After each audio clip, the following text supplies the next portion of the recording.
On the 19th of June 2014, we recorded a training on how to use the new online sanctioning portal. This is a recording of that training and some of the key information that is in the training to come. Just a bit of background on where we've come from. This process was developed to streamline the process both for event organisers, Triathlon Australia, our states, and obviously the sanctioning officers themselves. It also replaces all paper-based applications for events occurring after the 1st of July 2014. So if you have already filled out those paper-based applications and even lodged them with your state or relevant sanctioning officer, we'll just need to re-input those into the system. Now, either someone from your state or from Triathlon Australia will be happy to work with you to do that process. You'll find it's a fairly painless and easy process, and once it's done, it'll make your life a lot easier in the future. Also within this system, all post-event reporting will be handled by the system. So any reports you do, you won't have to be sending in pieces of paper in different directions. It'll all be handled, and including the payments as well, will also be handled by this system.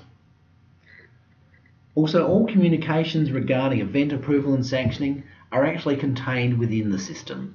So it will certainly streamline the process for you and ensure that should for any reason someone who is sanctioning your event is unable to continue, then it's easy for someone else to step in and know exactly what has actually gone on prior to that date. The key thing is that once you put your event in once, you'll have the opportunity to actually clone that event and just change the key information. This will mean you will no longer have to do your application in full every time you run a new event. So certainly that will be one of the benefits of the system. With that, you can upload all your maps, traffic management plans, risk management plans. All of that can obviously be uploaded and will be held within the system as well. And if you haven't got an account yet, go to that address, or you can also find it through the Triathlon Australia website, register, and then once your registration is approved, you'll be ready to go. Thank you for that, and now we'll show you a recording of the training that was done on the 19th of June. Thank you. Just to give you a bit of an overview, I suppose, what I've logged into here and you'll see on your screen now is the first screen you'll see when you first go into the system and before you create any events. So what I'm going to do fairly quickly is just run through how to set up an event and then some of the operational things that you probably need to know in terms of the issuance of COCs and payments of sanctioning fees, etc. So the login you're seeing here, this is what you'll see. So under this first login, you'll have your profile, where if you wish to change your password, you can when it clicks for me. There we go. So I can change my password if I wish. The events, that'll take you to a list of your events that are under your organisation login. So if you have multiple people for the same organisation, they will be able to see all events under that organisation. Obviously log on, log off, and also notifications. And this is probably a fairly important thing where anything you have to action or has been sent back to you from a sanctioning officer you'll see a little red and a number next to it. And so that's a message that they've put directly into the sanctioning system. And I suppose that's one of the keys of this system is we want pretty much all communication regarding an event between yourselves and the person sanctioning your event to be done through this system. So that way nothing's sort of sitting on someone's emails, and if a third party needs to sort of step in or the sanctioning officer gets sick, we've got basically a backup to actually get the whole history of that event and what has obviously gone on. So just to get things, now there will probably be some questions as we go through. I'll just get you to hold your questions for about the first 15 minutes just while I go through the basics, because I may well and truly ask your questions as we get a little bit further along. So in terms of setting up an event, fairly straightforward. Click on New Event. And this is where you'll put in your event name, the start date, and it'll come up to a calendar. So, and an end date. Now the start and end date are the date of your event or your weekend of events. If you're doing a series of events, what you'll essentially do in the system is put it in once as the first date, and then you will copy that event, or what we call term in this online sanctioning, cloning the event, and then change the date appropriately.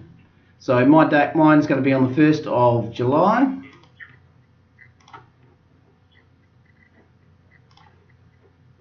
And state, I'll go to South Australia.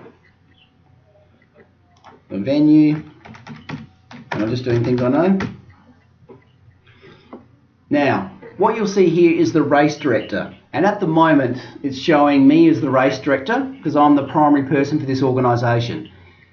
If someone other than you is going to be the race director, you'll have that opportunity to add them in. However, they will need to be a user first. And the reason for that is essentially we see the race director as the person who is responsible for ensuring that the race is delivered in alignment with this sanctioning application. So in order to be able to select another race director, you just need to basically be able to have a user there. Then that person can obviously have access to what they're delivering on the day. So I'll select myself. Interested parties are basically those parties which have an interest in the event. So this will be local councils, authorities, government departments, those sort of nature of things. Not your wife, spectators, different people involved with the event. You want people who obviously will then be noted on the certificate of currency. So this is where I will grab the data for the production of the certificate of currency. You'll then have the opportunity to then select on whatever the event is. So if it's a club event, they would select club, or the standard sort of 500 and 300 range for events. There is also an option to seek a special exemption, but obviously that would be noted to me and that would need to be approved before proceeding. But generally in this case, we'll take the 500. Now, as you would normally have seen, and I doubt many people would have read it, in the old sanctioning documents, there was obviously some terms and conditions in the first few pages. This is now contained within this application. So as you're going down the page, these are basically those terms and conditions updated a little bit, and they are about to be updated again. And essentially you're going through and saying you agree to those terms and conditions. The key things, I suppose, is to make you aware of is one of the timelines we've actually taken out now is the post-event reporting, and we've put it back now to 14 days, and for all sort of post-event reports and payments to be done within the 14-day period. So that's it contained within those terms and conditions, and I'm not going to go through them in detail at the moment, but essentially you can obviously go through those at your leisure, or if you want a copy, I'm happy to send you a copy as well. Now for that person who just joined the conference, I'll just give you the meeting code for TeamViewer. It's M for Mary 28-396-014. So now I'll save that.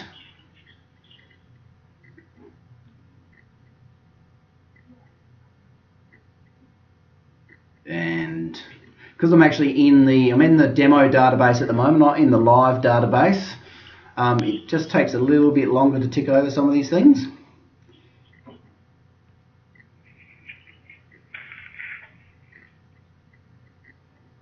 And there you go. So you see, that's how your first screen will look once you now have some events up on screen. And one of the key things within this is up the very top here, you'll notice it's saying unsubmitted. And what that means is you are basically going through your detail of the event, and are not wanting it to be looked at by a sanctioning officer at this point in time. So it gives you a bit of time to obviously to build the event and find the maps and the different things you need to obviously have your event come about. So working through that detail there, if you have to edit any of that detail, you click on Edit Event at the bottom of the screen here, and all that will pop up for you again. So if you happen in the first instance just default yourself as the race director, you go out, create a new race director for someone else who's obviously going to be the race director on the day. You'll now be able to go back and edit that. It will tell you who default sanctioning officer, which is this really good looking guy from Sydney at the moment. So, but that can obviously be then allocated onto someone else in regard to that.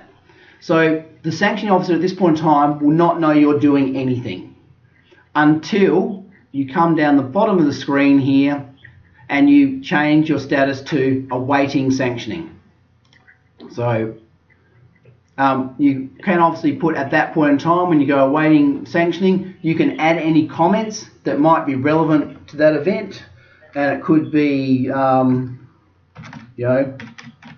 waiting on your traffic management plan. So at least you have some communication back with the event organiser. If there's something you haven't submitted with the application which you're still waiting on, and save. Now you see the status at the top here. We'll switch to, and sorry, my screen's rolled the other way. There we go. Awaiting sanctioning. So that will then notify the sanctioning officer that they have an event to be looked at. And when they log in, they'll see this. They've got notifications pending, which they obviously need to look at events. So that part there is all your basic information. Now for some events, there may be special rules given the nature of the location in which you are in. So within this system as well, you also apply for your special rules. So you might add a rule. So you just click on the bottom, add a rule, then new rule, and requested rule might be, no wetsuits or something. So it can be whatever you like. And at the moment you'll see on the far side there, it's got unapproved. So then the race director has, the sanctioning person has a couple of options. They can switch that status to approved. They can also then switch that status to declined as well. So if there's something in regard to that. And there may be a bit of obviously correspondence go back and forth within the system to get clarity on those special rules. So it's just a way of you, if you've got something particular for your particular event, and it won't get used a lot, but it just means we have a log of these things, and you also have a history of what happened in your event the previous year as well. So the next part of it is now, you've now got the basic summary of your event, is now adding on a race. So an event may have a number of races. So you could have an enticer event, a sprint distance event, and a long course event. So this is where, and even a kids event. So this is where you add a race. Now anytime you see a question mark, if you're not sure, you can hover over that, and that will obviously bring up an explanation of what's required in that area there. So when I go down to add race, click here to add another race. Fairly straightforward. So we're going to add a race. So a race name. The start date. Now you may not necessarily know sometime out what the time of that particular race is, but it will obviously help us to know for athlete flow what time your event will be. So we know it's going to start at 8 o'clock, 7 o'clock, then 8 o'clock, that will do. And we've actually set 1st of January, and I want June, not July. Okay, the number of expected competitors, and this, if it's a pre-existing event, then you obviously have that data from last year. If not, you can obviously make an estimate at this point in time. Now, one of the things this will obviously do for you is you now select what type of event it's going to be. So if it's a triathlon, duathlon, aquathlon, mixed relay, or off-road, or other. So what it does, by selecting triathlon, it's going to give me a standard sort of setup swim cycle run. So that I'm going to save that, and you'll notice you can actually add now. You'll be able to add and delete legs as you wish. So by clicking on the actual event name, it now brought down a drop down of the different legs for that particular event. So you can obviously add legs to this as you wish. So if you had a triple sprint event where you're going swim, cycle, run 3 times, you would see 9 legs down there.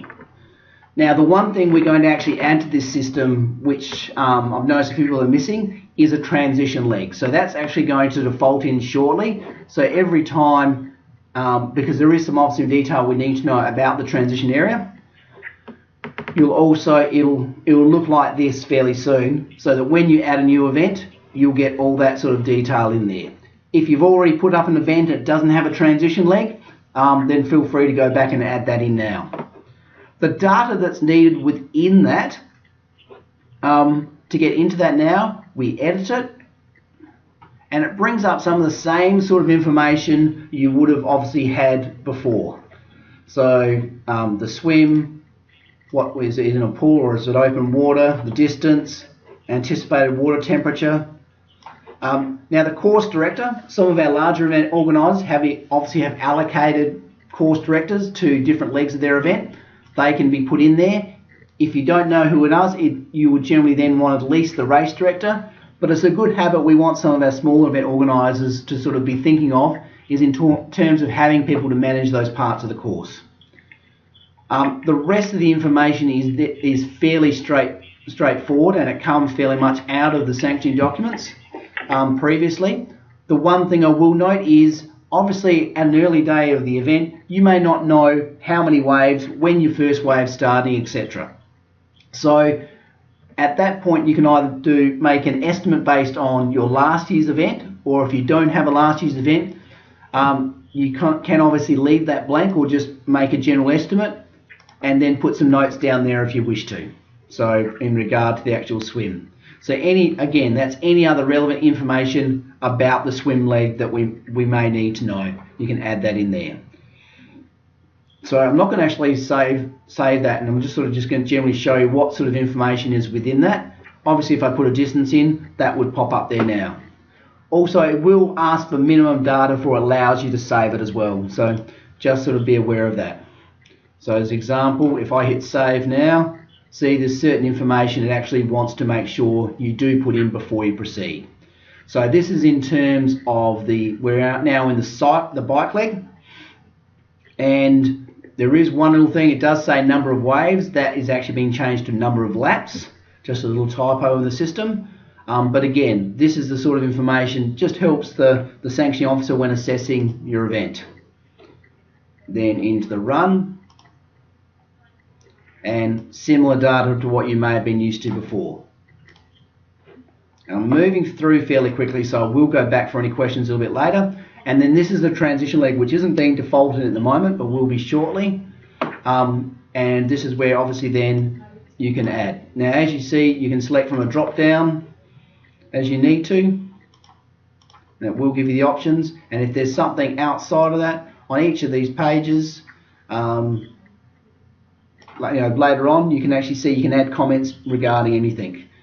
So, and I might actually, just looking at that now, I'll probably add a comment section also on the bottom of the transition leg as well. So if you've got any general comments you want to add about that leg, then we can obviously do that for you. With this system, it is a new system, so if you do find any glitches or funny things, please just take a screenshot of what's occurred, send it to me, and we can generally sort of update that sort of fairly quickly. Also, if there's things you would like to see work within the system or work a little bit better, let me know as well. We have done a fair bit of testing with a number of event organisers, but I've sort of got into a fair bit of detail here and haven't really necessarily seen it from the same point of view as you as event organisers have, so I certainly appreciate any feedback you've got. So now if I had an extra leg I want to add, I can add a swim leg. We also now have a lot of paddle legs within events, so you can add a paddle leg. So you can add basically as many legs as you like. You can also move them up and down appropriately. Now you only need, if you've only got one transition, you only generally need one transition leg. So that's only goes in once, even if that people are running through it 3 times. So they can be moved up and down as you need to actually have the order in which the event is in. And then if I've got my next race, I would just go again and add another race to do that. So in order to hide it, says here, click on name of race to hide show detail. So if I click on the Enticer race, that then hides that detail. Now this information on the races is seen on every screen you will go onto. So we're just going to do one race today, but if I go over onto attachments, which is probably the other key area you'll use when putting up an event, you'll see the races are down there below if you need to refer to it. Now attachment, this is where you'll upload any of your course maps for an event, traffic management plans, and one thing to note is there isn't a limit to upload. So I think Chris from Ironman's on the phone, you've got quite a large one for Ironman Melbourne of 200 odd pages. So you can upload that to this system so it can be viewed.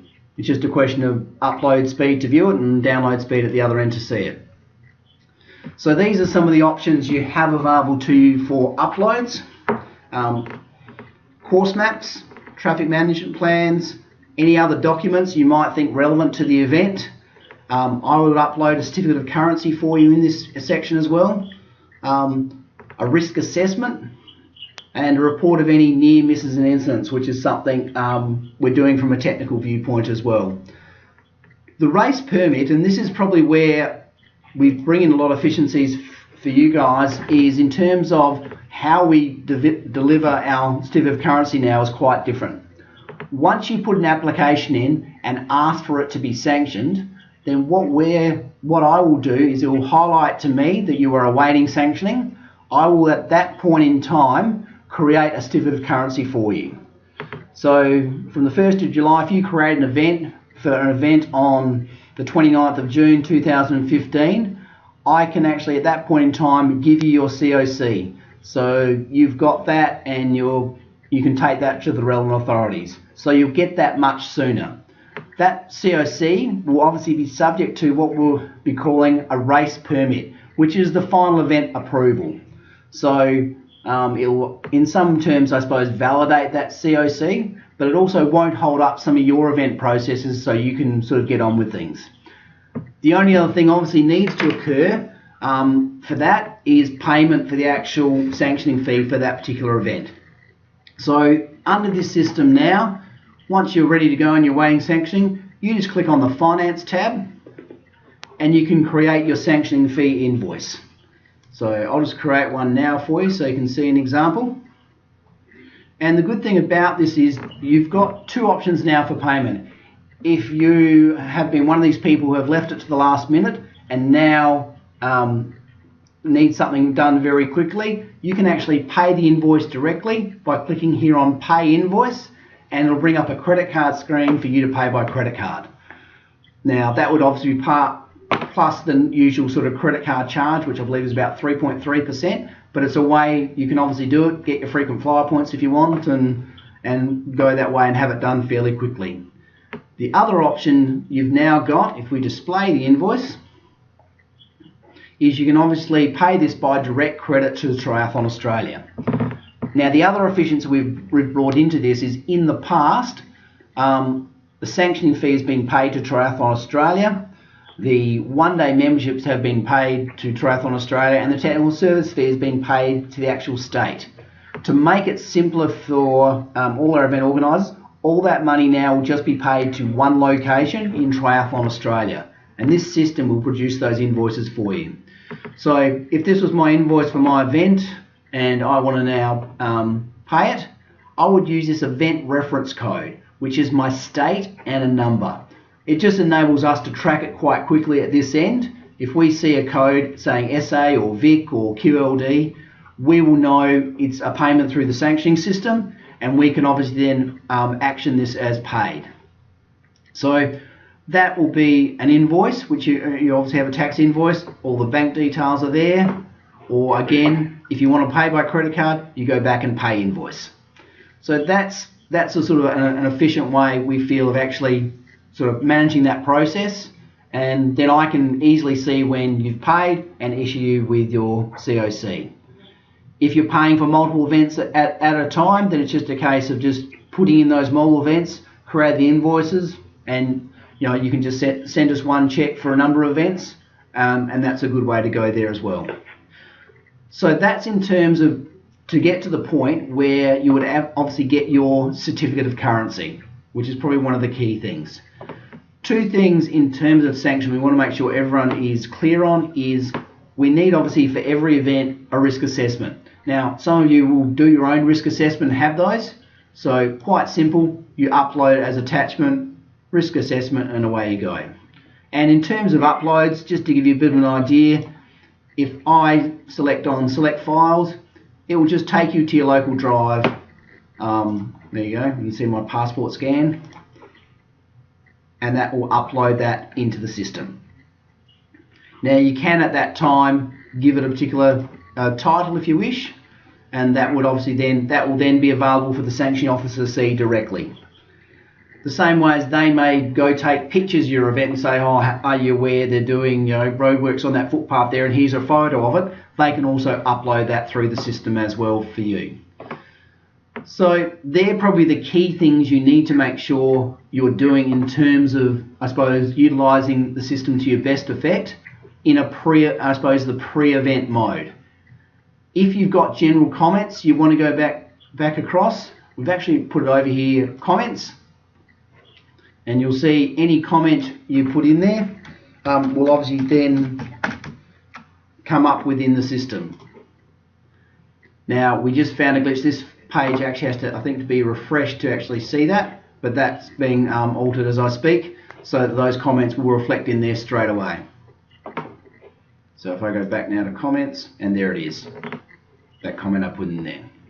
So that is only a glitch for the time being. That will soon be fixed. So anytime you put a comment there, it will be there. And these will be comments will go back and forth between the race director, who's responsible for the race, and the sanctioning officer. So I suppose it's a good time as any just to look at if there's any questions on putting in an event to start with, if there's on what I've gone through already.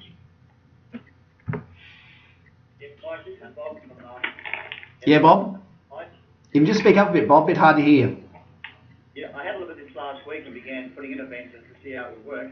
So I found I couldn't go back and edit, and I can't recall exactly what the issue was, but I wanted to change, I think, something in one of the races. Mm-hmm. So I couldn't get back to change what I put in there. So is that just a early stage glitch? No, if you just look down the bottom of the thing, you've got obviously edit the event. Yep. So if you want to edit any detail of the event, such as what you can see just above here, you can click on edit event there. And the event type is okay within the race itself. So you start filling in things and numbers and all. Now, if you wanted to change the event date time, then you click on edit on the far side here, and that's the event time. Okay? If you want to actually edit, the actual enticer event in this case, and go into the different legs, then you click on enticer. Gotcha. Okay? That should work, yep. Yep, good. Any other questions from guys putting things in? With the risk assessment.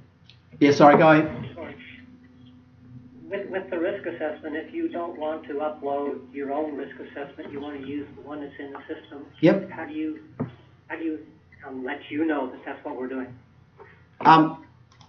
Generally, this is a basic thing that it will obviously be a query. That is the default risk assessment. So in the case of any event which has those legs within it, those are default risk assessment protocols which we expect you to have in place. So if you choose to not upload your own risk assessment and use this, then you can obviously, that will be the default, and you can add items to it. I mean, it could actually be a good thing to do if you perhaps had a tick box there that said that you are using that risk assessment. So I might look at adding that in for you. So I'll just make a note for myself there. And if you want to add a risk assess item, it's a fairly straightforward, the hazard, the risk, and what control measure you'll obviously put in place there for that as well. Now again, and it has a little note down here, you can obviously, if you've got a risk management plan that you've given to a council, then that's there. This will also soon have the capacity, we're currently building the report for it, which you'll be able to actually print out the risk assessment. So if you do the risk assessment through the online sanctioning, you can print this out and give it to your local council, for instance, if you're going that path. Does that answer your question? Yep, sure does. Yep. And was there another question just there on that, just then? Yeah, Michael, Peter Adams here. Yes, Peter? How do you add another race director then? So they just need to be added as a user within the system. So they have a login, etc. Oh, okay. Because again, so you just you can create a if you know their email address, you can go in and create a login for them the same way as yours was created. Okay. Thanks. Michael, it's Malcolm. Yes, Malcolm. This is obviously a two-way communication portal between TA and race directors. Now, how are we going to know when TA posts something new like a comment? Is there going to be an email alert sent to our email address to say there's a new message?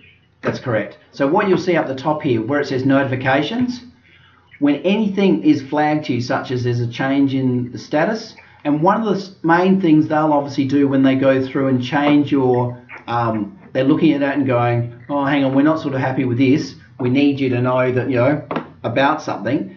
They'll actually edit the event, and they have an option here which will say needs alteration. So you would come back into your event and you would see something needs alteration. That immediately flags an email to you to let you know there's something that needs your alteration. So, and you'd come back in and see the notification. Also, if there was a comment put on, and these will stay up until you actually click on them. So until I've actually clicked on that, that will sort of stay red in the screen, and now it disappears. So that's how that sort of notification side of things works. So you will get emails for lots of things. If you haven't done your post-event reporting, you'll get reminder emails to do your post-event reporting. And that includes putting any pending insurance claims, medical reports, etc. Does that answer your question, Malcolm? Yes, thank you. Good. The notification emails go to the race directors. The race director that is defaulted into the system. That's why they need a login. So if you nominate another person as a race director, know that they are going to get the emails. If you're doing all this work and then you're going to have someone as a race director on the day, you can always put a note in there and then switch it later in the piece to have it as them if you want to do the initial work before you pass it on. Okay, that's good, because we have an administrator that does 90% of this. Yep. So. Mike, Chris from Ironman. Yes, Chris. Practice swims, where are they included? Practice swims? I mean, you could just put it as an event in itself. Yep. So down here we add an enticer. You could go add a race, call it a practice swim. So we just make that its own event in itself? Yeah, just make it its own event. Because if it's occurring a different date or time, then you can put that in there. Absolutely. And for anything we've already lodged, is the expectation to re-lodge them online? For any event after the 1st of July, we'll need to actually go through this system in order for you to get your COC. So anyone who's done that, we're happy to work with you. I mean, hopefully you've seen it's not an exhaustive process to do it. And we're happy to work with you to sort of get those other events up as well if you need to. And for future years, if there is a lot of consistency in information, what kind of records are there, or like just to eliminate administration time with relodging in the future? Sure. So when you go back to your listing of events, and currently under me I've only got one event, you'll see over the right hand side here clone. So once you've put in an event and you now come out to the next year and you want to do it again, click on clone. It'll give you the option now to select what you want to take over when you clone. So you might put in your new date, which might be 2015.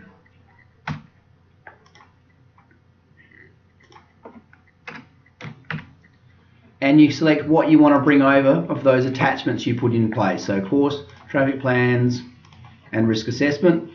Agree to the terms and conditions, and then the majority of that information now is going to be available for you over there. So if I go agree. That is a good button.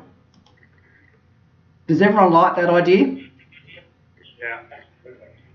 I think this is probably the biggest efficiency we'll probably have within the system, is the ability to obviously to clone your event. Oh, that's good. But we fixed that error. Thank you. That's really good. Yes, that will work correctly. It's probably I'm in the demo version. That has actually been fixed in the live version. Just hasn't been uploaded to this version yet. So yeah, so you can do that if you have a series of events. My advice would be, series of events in this season is you put in the first event, you click it up for awaiting sanctioning, and just get some feedback from the sanctioning person about, have I got all the information in there I need? And then once they give you feedback, yep, that looks all good, then clone it, rather than put it in and then have to, add a transition area or a event map to, 4 other events. So just a little efficiency you can have in your own process. So if there's no other questions on that side of things, what I'm going to do now is I'm going to take you through some of the post-event stuff that obviously occurs within the system. So after an event and within 14 days, what will happen is you may have an insurance claim regarding the event. So this is an area which is it's some preliminary data. Obviously, if there is a claim, there's a lot more detail we go into. In terms of if there's a possible insurance claim in terms of the event.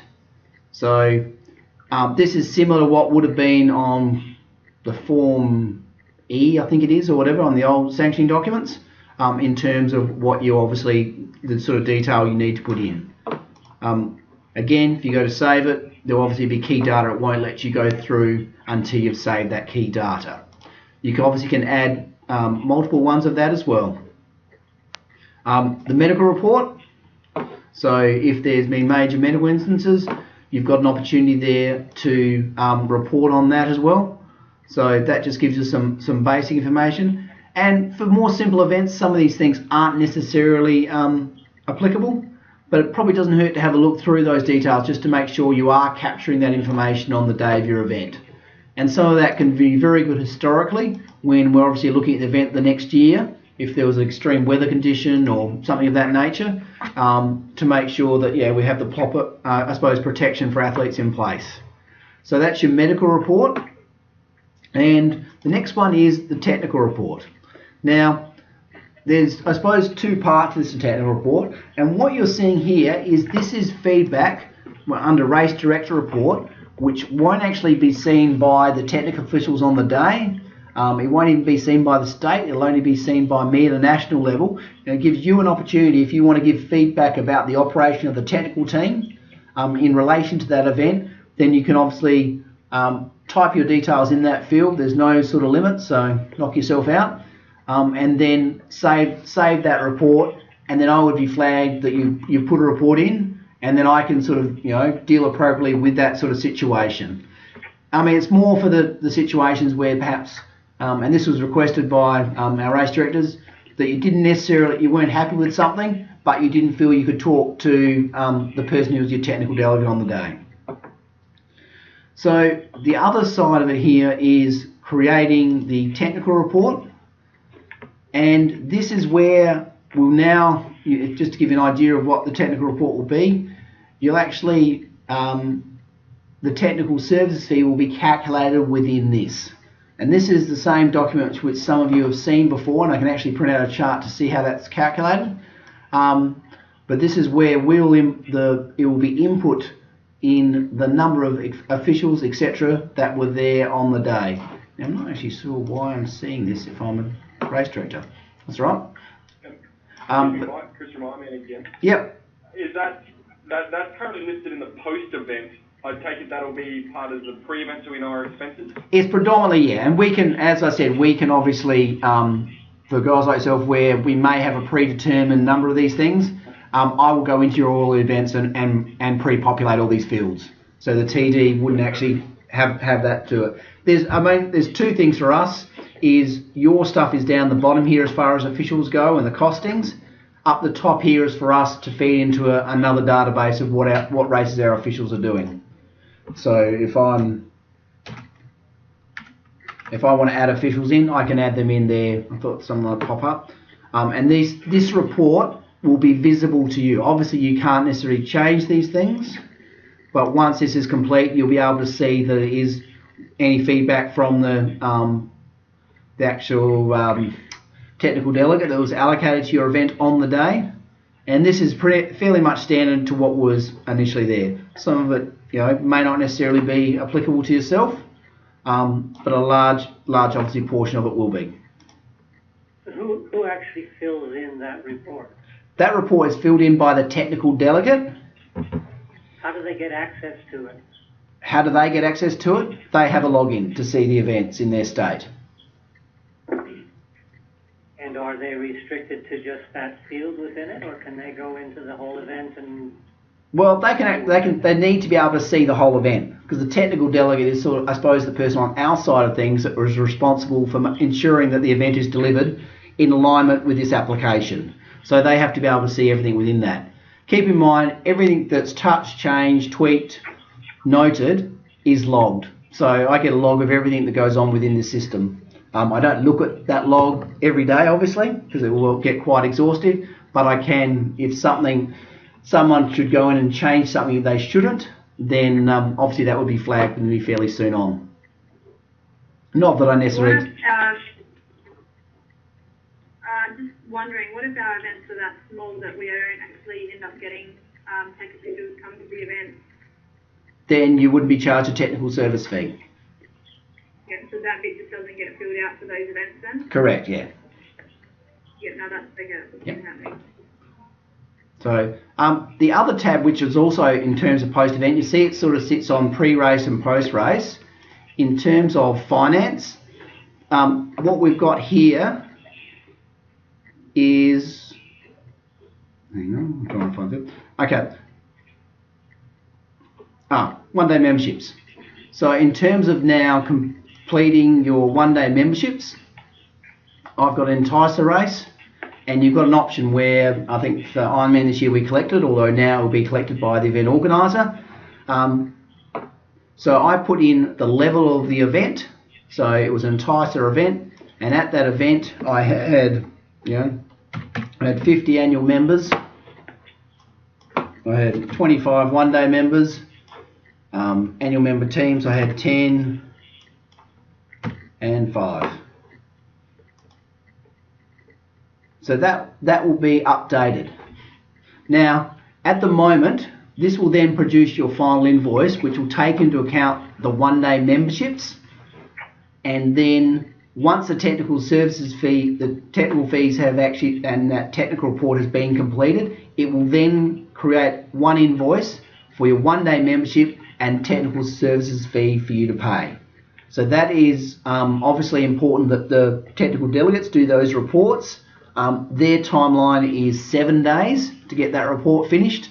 So by the time you come within 14 days to obviously do this, that component has already been done. You can then display and pay your invoice.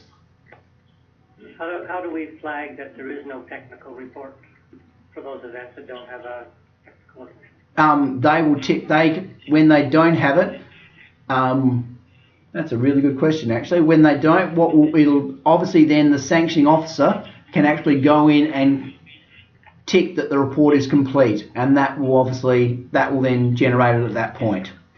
So if they tick the report's complete and there's 0 in there, then it will create a 0 invoice for that, for the technical service fee, but obviously still the one-day membership fees will be calculated as per the data you've input there.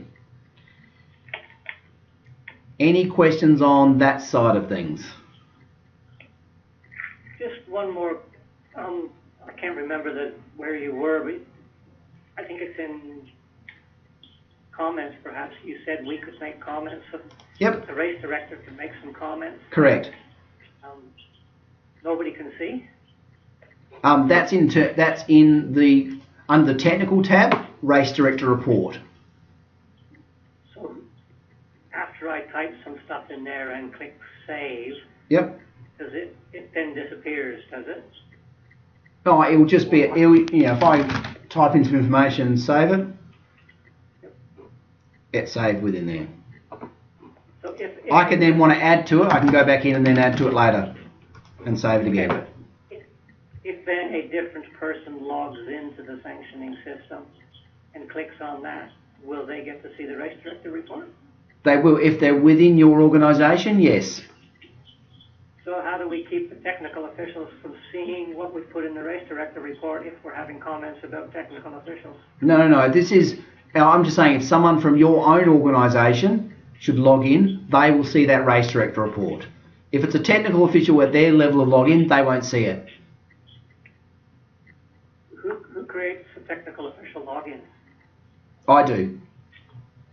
Oh, okay, but that's not something we add to our system. No. This is all one system. You just have to worry about basically your login and your users. And all users are approved by myself anyway, so no one can get a login to the system without coming through me. But if a technical official has a login, they can obviously see our event, but when they go to that event... When they go to that particular screen, they can't see that. Okay. The same way as they actually have one about you as well, just so you know. So it goes, so you're not, you see how you're not seeing that at the moment?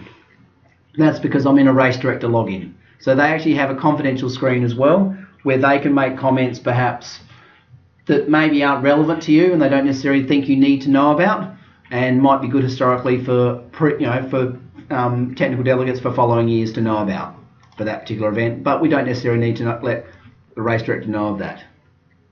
It's not really meant as... Sorry, go on. Is there a reason why we have the option to create a technical report, and really that should be done by only the technical official login? It shouldn't actually be on there. I was surprised it's on there. You have the ability to view it, and that's something I can easily change anyway. So it should really be saying rather than create technical report, it should be saying view technical report. So no, thanks for that. And as I said, we'll find little glitches to start with, but I'm pretty sure by the time our season is sort of in full swing, we'll have all this ticking over quite nicely. But rest assured, definitely that race director report is not being seen by anyone other than me. Or anyone with a national login, to be clear. So Stuart, who's also on the phone, has a national login, can obviously see that. Our new events person, when they start, would have a national login as well and be able to see it. If we have 12 events in our season and we have 12 different race directors, and all 12 people can log in and all 12 people can see that race director report on any given event? Correct. Okay. It's more so for you if you want to give feedback directly to me. And it doesn't stop you. It's just a quick way of doing it. If you want to send me an email, then so be it. But it's just a way I can sort of control some of those comments and that feedback back from event organisers. So I'm just trying to make sure we're all aware of what the visibility is. Yeah.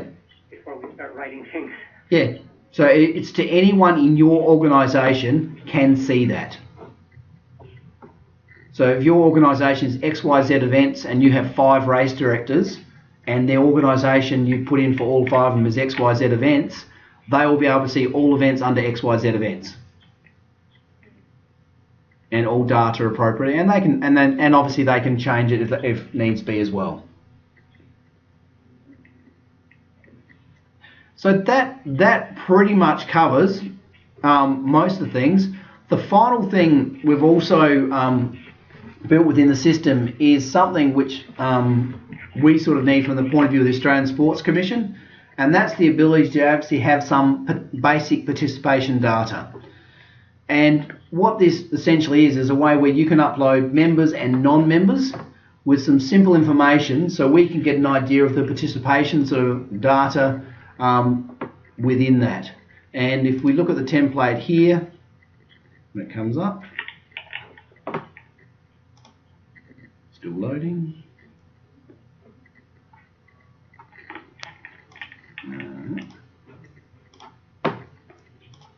So it's just giving some basic information to you about that event. Now, again, first name, last name, membership status, annual or 1 day, and these will be a lot of these fields will be predetermined. So, and obviously you can cut and paste from your own results, etc. Date of birth, male, and discipline. So what it'll make it very easy, and also over here you'll see event organizer and the state and race day. So it just gives us some simple information so we can obviously track participation, and obviously we want to share that information with all our event organisers, to be able to sort of grow and develop the sport as much as possible. So that is something in the post-event reporting which we would ask every event organiser to obviously put in there. You'll notice there's no email addresses or anything like that. We're not wanting it to market to people or anything. It's just purely from being able to capture some raw data, and obviously with date of birth we can compare if people do 1, 2, 3 or 4 events. So this is feeding into a database which we can then manipulate later to sort of get that data out of. So that's just part of your sort of post-event reporting, is to upload that particular file. And as you see, it's basically just an Excel file. So a lot of you are probably producing similar things. It might just be a bit of a cut and paste, hopefully over from your present registration systems into there to do that.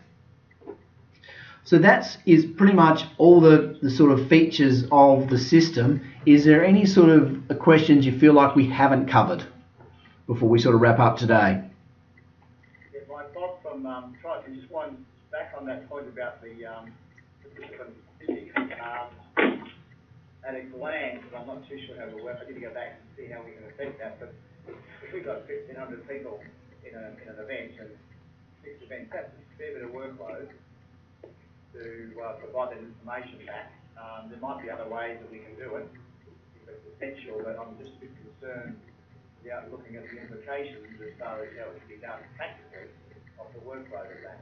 Yeah, I mean, if you're feeling, for some people, if you feel like you've got that, we'll work directly with you to make that process as simple as possible. It means sending us the Excel file and we have to just sort of cut and paste into those columns. We can do that. It's just something will just help enormously in terms of our reporting to the Sports Commission and enable us to get some good sort of participation data on the sport in Australia. It's an essential requirement at this point, or? It is, yeah. It is an essential requirement of the system. One would assume that if you have 1,500 participants, that you probably have an online registration system, and your registration system would spit out a report into an Excel or something. Anyway. Yeah. Yeah, we've got all that. Just, as I say, without going back and looking at our policies, I want to get a confidentiality of that sort of information. I mean, participant data has been something within our system for some time. We need to know, from an insurance point of view, we should know who's doing events. I mean, and that's probably another discussion we can have sort of outside this forum, certainly with you, Bob, anyway, to allay sort of any fears in regard to that.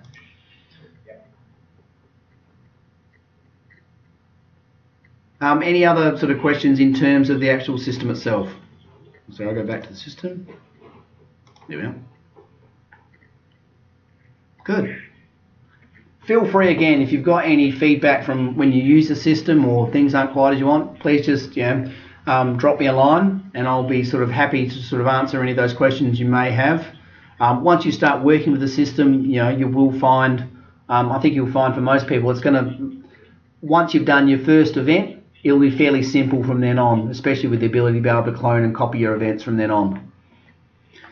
So thank you everyone for being on this. Just so you know, I'm actually going to, this has been recorded, so I will make this available, this video recording online, so any people from your organisation who weren't able to be here today, they can watch this video at their leisure at a later date. So thanks everyone, and we'll hopefully see you all at the event fairly soon.